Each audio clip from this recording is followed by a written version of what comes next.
Клиентім қарызын берем деген уақытысына бермеді. 6 ай күтіп сосын қайтар деп жазып жібергем. Сол ақша саған садақа болсын, бала шағамның атынан деп бұлданып жазып жіберіпті. Осыған ойыңыз дейді. Негізі қазір сондай болып тұр. Қарыз алатын кезде күшті сөздерді айтады. Жақсы уәделерді береді. Қарыз алған кезде аяғынан сүйуге дайын болады. Сіз деп сөйлейді. Үйіп төгіп уәде береді. Қарыз беретін күні осындай ахуалға қолмен беріп, аяғымен алып, немесе жексұрын болатын күніміз бар. Бұл не деген сөз? Бұл мұсылманның өлімі деген сөз. Ешқандай, орысша айтқанда, оправдание ақталу жүрмейді қарызға. Құрандағы ең ұзын аят қарыз туралы келген. Намаз туралы емес, ораза туралы емес, білмеймін, Құдайға деген сенім туралы емес, Құдайдың жалғыздығы таухид туралы емес, пайғамбар туралы емес, қарыз туралы келген. Ең ұзын аят. Почти бір бетті қамтиды. Не деген сөз?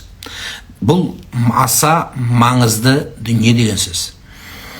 Оны айтқан біз, қарыз бабына кірсеңіздер, алашақ пен берешек деп Google'дан терсеңіздер, мен жазған бірнеше жыл бұрынғы мақалам бар.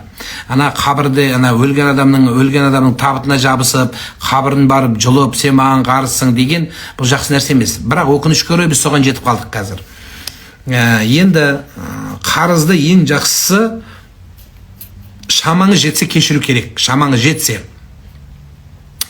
Бірақ бұл мынандай түсінік бар.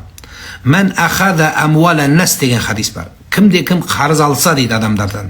Бірақ қарыз алған кезде ниеті құтылу болса, бір әйтеуір қиналдықпен жетіскеннен аған жоқ, бір мұқтаждықпен алса, кейін сол қарызды беретін кезде, ей, қойшы, міне деп жаман сөз айтса, ниеті дұрыс болмаса, Алла тағала сол қарызды жақсы ниетпен алса, қарызын Құдай жәрдем беріп жабады дейді. Егер қарыз алған кезде жаңағы әні берем, міне берем деп алдап, арбап, неше түрлі сөзді айтып, қитұрқылықпен алса, итлафахулла, Алла оны қарыздан қарызға тығып жібереді дейді. Қазір көп адам қарыздан құтыла алмай жүрміз дегендер, осыны біраз қарап көріңіздер. Сіздің сол бір қарыз алғандағы ниетіңіз дұрысталмаған. Сондықтан сол қарыздың бодауынан шыға алмай жүруіңіздің де себебі осыда.